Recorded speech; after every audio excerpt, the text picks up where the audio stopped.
ইট পাথরের এই ব্যস্ত শহর ঢাকা থেকে একটু স্বস্তি খোঁজে আজকে আমরা মেতেছি এক ছোট্ট ভ্রমণে। ঢাকার গরমে যখন হাঁসফাঁস অবস্থা, তখন মন শুধু খোঁজে একটুখানি ঠান্ডা হাওয়া আর সবুজের ছোঁয়া। তাই আজ আমরা যাচ্ছি ঢাকার খুব কাছেই দুহারে কার্তিকপুরের মৈনট ঘাটে, যাকে অনেকেই ভালোবেসে ডাকেন মিনি কক্সবাজার।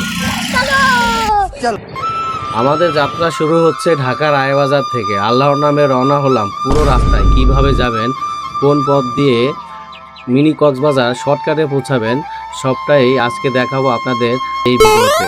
রায়বাজার থেকে মোহাম্মদপুর 3 রাস্তা মোড় থেকে বামে বসিলা ব্রিজ পার হয়ে আমাদের গাড়ি এগিয়ে চলছে। শহর ছাড়িয়ে যতই সামনে যাচ্ছি চারপাশের দৃশ্য যেন বদলে যাচ্ছে। চোখের সামনে ভেসে উঠেছে গ্রাম বাংলার চিরচেনা রূপ। এই তীব্র গরমে রাস্তার দুই পাশে সবুজ গাছপালা আর বিস্তীর্ণ মাঠ, ছোটখাটো পুকুর চোখকে এক অদ্ভুত শান্তি দিচ্ছে। আমরা ঘাটারচর থেকে সোজা এগিয়ে মধু সিটির বাড়ির সামনে দিয়ে চারপাশে সুন্দর পরিবেশ দেখতে দেখতে আমাদের গাড়ি এরপর এগিয়ে গেল অগ্রখোলার দিকে। অগ্রখোলা পার হয়ে আমরা রোহিতপুর বাজারে ঠিক একটু আগে এসে মেন রোডে উঠলাম। ঢাকার জটলা পেরিয়ে আমরা এখন একদম মেন হাইওয়েতে। দর্শক, যেতে যেতে আমরা রোহিতপুর পার হয়ে কিকিরপুরের ঠিক মাঝামাঝি একটা জায়গায় চলে এলাম। জায়গাটার নাম তালতলা বলেই পরিচিত। নামটা যেমন তালতলা, চারপাশের পরিবেশটা ঠিক তেমনই। রাস্তার পাশে সারিবদ্ধভাবে দাঁড়িয়ে আছে বিশাল সব তাল গাছ। এই তাল গাছের নিচেই আমাদের চোখে পড়লো তাল ও তীব্র গরমে স্বস্তি এনে দেওয়ার জন্য রয়েছে আমাদের পছন্দের তালের রস। তালের রস কত রে কাকা?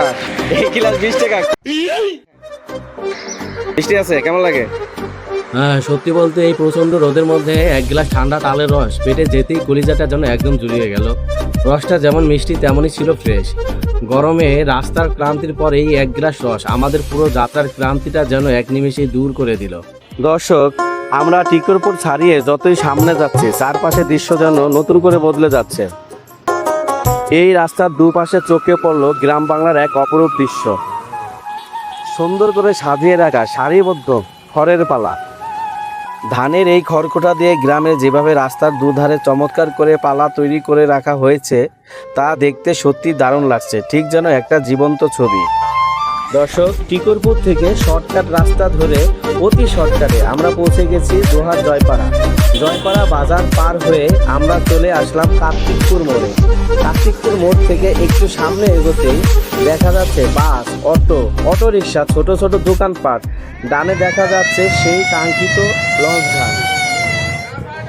নদীর পাড়ে এখনো পা রাখিনি, কেবল দূর থেকে এক ঝলক নদীর অবয়টা দেখছি, তাতেই যেন এই তীব্র গরমের মন প্রাণ একদম জুড়িয়ে যাচ্ছে। দূর থেকে আসা পদ্মার ওই ঠান্ডা বাতাস আর ঘাটের কোলাহল জানান দিচ্ছে সামনে আমাদের জন্য অপেক্ষা করছে এক বিশাল প্রশান্তি।